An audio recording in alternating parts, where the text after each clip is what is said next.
Pay স্কেলের জন্য দারুণ সুখবর। আপনাদের সবাইকে স্বাগত জানাচ্ছি নতুন একটি ভিডিওতে। বরাবরের মতো আপনাদের সামনে আরেকটি ভিডিও নিয়ে হাজির। আজকে যে বিষয়টি নিয়ে আলোচনা করব সেটা হচ্ছে নবম পে স্কেল কার্যকর। তো সবার আগে সকল পে স্কেল সম্পর্কিত তথ্য আমরাই আপনাদের দিয়ে থাকি। আপনারা যদি আমাদের চ্যানেলে নতুন, তাহলে অবশ্যই চ্যানেলটি সাবস্ক্রাইব করে পাশে থাকা বেল আইকনটি অ্যাক্টিভ করে রাখুন, যাতে আমাদের সকল ভিডিও আপলোডের সাথে সাথে নোটিফিকেশন পেয়ে যান। কথা না বাড়িয়ে চলুন শুরু করা যাক আজকের মূল আলোচনা। আজকের মূল আলোচনা হচ্ছে বাংলাদেশের প্রথম শ্রেণীর অনলাইন পোর্টাল সময় লাইভ টিভিতে প্রকাশিত পে স্কেল বাস্তবায়ন নিয়ে যা জানা যাচ্ছে। জাতীয় বেতন commission 2025, Bangladesh judicial service pay commission 2025 এবং সশস্ত্র বাহিনী বেতন কমিটি 2025-এর দাখিল করা প্রতিবেদনের বেতন সম্পর্কিত বিষয় পরীক্ষা নিরীক্ষা করে সুপারিশে কমিটি গঠন করেছে সরকার। তবে বাংলাদেশ ব্যাংকের governor doctor Ahsan H Mansur বলছেন, নতুন মুদ্রানীতি বাড়িয়ে নতুন পে স্কেল বাস্তবায়ন করা হলে ব্যাংক ঋণের বোঝা সরকারের আবারও বাড়বে। সোমবার 9 ফেব্রুয়ারি কেন্দ্রীয় ব্যাংকের প্রধান কার্যালয়ে আয়োজিত সংবাদ সম্মেলনে নতুন মুদ্রানীতি ঘোষণা করতে গিয়ে একথা বলেন। আহসান এইচ মানসুর বলেন, এটা মূল্যস্ফীতিকে আরও উস্কে দিতে পারে। এর আগে রোববার 8 ফেব্রুয়ারি মন্ত্রিপরিষদ বিভাগ থেকে প্রজ্ঞাপন জারি করে কমিটি গঠনের কথা জানানো হয়। সুপারিশ প্রণয়ন কমিটির প্রধান করা হয়েছে মন্ত্রিপরিষদ বিভাগের মন্ত্রিপরিষদ সচিবকে। এই কমিটির সদস্য হিসেবে আছেন জনপ্রশাসন মন্ত্রণালয়ের সিনিয়র সচিব, প্রতিরক্ষা মন্ত্রণালয়ের সচিব, অর্থ বিভাগের সচিব, মাধ্যমিক এবং উচ্চশিক্ষা বিভাগের সচিব, প্রধান উপদেষ্টার কার্যালয়ের সচিব, স্বাস্থ্যসেবা বিভাগের সচিব, আইন ও বিচার বিভাগের সচিব, হিসাব মহানিয়ন্ত্রক সিজিএ। কমিটি জাতীয় বেতন commission 2025, Bangladesh judicial service pay commission 2025 এবং সশস্ত্র বাহিনী বেতন কমিটি 2025-এর দাখিল করা প্রতিবেদনের বেতন সম্পর্কিত বিষয়াদি পরীক্ষা নিরীক্ষা করে পরবর্তী কার্যক্রম সংক্রান্ত সুপারিশ দেবে। অর্থ বিভাগের সচিব কমিটিকে সাচিবিক সহায়তা প্রদান করবে বলেও প্রজ্ঞাপনে উল্লেখ করা হয়। গত 21 জানুয়ারি রাষ্ট্রীয় অতিথি ভবন যমুনায় প্রধান উপদেষ্টা প্রফেসর মোহাম্মদ ইউনুসের কাছে প্রতিবেদন হস্তান্তর করেছে সরকারি চাকরিজীবীদের জন্য নতুন বেতন কাঠামো প্রণয়নের উদ্দেশ্যে গঠিত জাতীয় বেতন কমিশন পে কমিশন।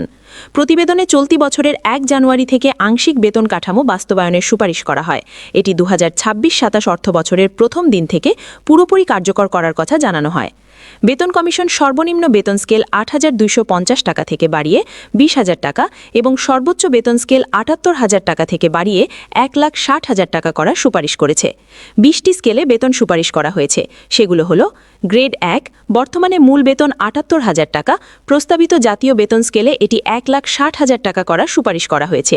গ্রেড 2, বর্তমানে মূল বেতন 66,000 থেকে 76,490 টাকা, নবম জাতীয় বেতন কমিশন 1,32,000 থেকে 1,53,000 টাকা করার প্রস্তাব দিয়েছে। গ্রেড 3, বর্তমানে মূল বেতন 56,500 থেকে 74,400 টাকা, নবম জাতীয় বেতন কমিশন 1,13,000 থেকে 1,48,800 টাকা করার প্রস্তাব দিয়েছে। গ্রেড 4, বর্তমানে মূল বেতন 50,000 থেকে 71,200 টাকা, নবম জাতীয় বেতন কমিশন 1 লাখ থেকে 1,42,400 টাকা করার প্রস্তাব দিয়েছে। গ্রেড 5, বর্তমানে মূল বেতন 43,000 থেকে 69,850 টাকা, নবম জাতীয় বেতন কমিশন 86,000 থেকে 1,39,700 টাকা করার প্রস্তাব দিয়েছে। গ্রেড 6, বর্তমানে মূল বেতন 35,500 থেকে 67,010 টাকা, নবম জাতীয় বেতন কমিশন 71,000 থেকে 1,34,000 টাকা করার প্রস্তাব দিয়েছে। গ্রেড 7, বর্তমানে মূল বেতন 29,000 থেকে 63,410 টাকা, নবম জাতীয় বেতন কমিশন 58,000 থেকে 1,26,800 টাকা করার প্রস্তাব দিয়েছে। গ্রেড 8, বর্তমানে মূল বেতন 23,000 থেকে 55,470 টাকা, নবম জাতীয় বেতন কমিশন 47,200 থেকে 1,13,700 টাকা করার প্রস্তাব দিয়েছে। গ্রেড 9, বর্তমানে মূল বেতন 22,000 থেকে 53,060 টাকা, নবম জাতীয় বেতন কমিশন 45,100 থেকে 1,08,800 টাকা করার প্রস্তাব দিয়েছে। গ্রেড 10, বর্তমানে মূল বেতন 16,000 থেকে 38,640 টাকা, নবম জাতীয় বেতন কমিশন 32,000 থেকে 77,300 টাকা করার প্রস্তাব দিয়েছে। গ্রেড 11, বর্তমানে মূল বেতন 12,500 থেকে 30,230 টাকা, নবম জাতীয় বেতন কমিশন 25,000 থেকে 60,500 টাকা করার প্রস্তাব দিয়েছে।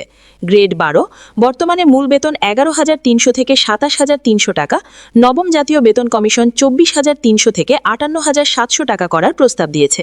গ্রেড 13, বর্তমানে মূল বেতন 11,000 থেকে 26,590 টাকা, নবম জাতীয় বেতন কমিশন 24,000 থেকে 58,000 টাকা করার প্রস্তাব দিয়েছে।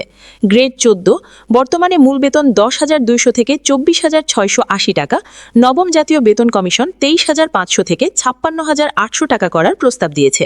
গ্রেড 15 বর্তমানে মূল বেতন 9,700 থেকে 23,490 টাকা, নবম জাতীয় বেতন কমিশন 22,800 থেকে 55,200 টাকা করার প্রস্তাব দিয়েছে।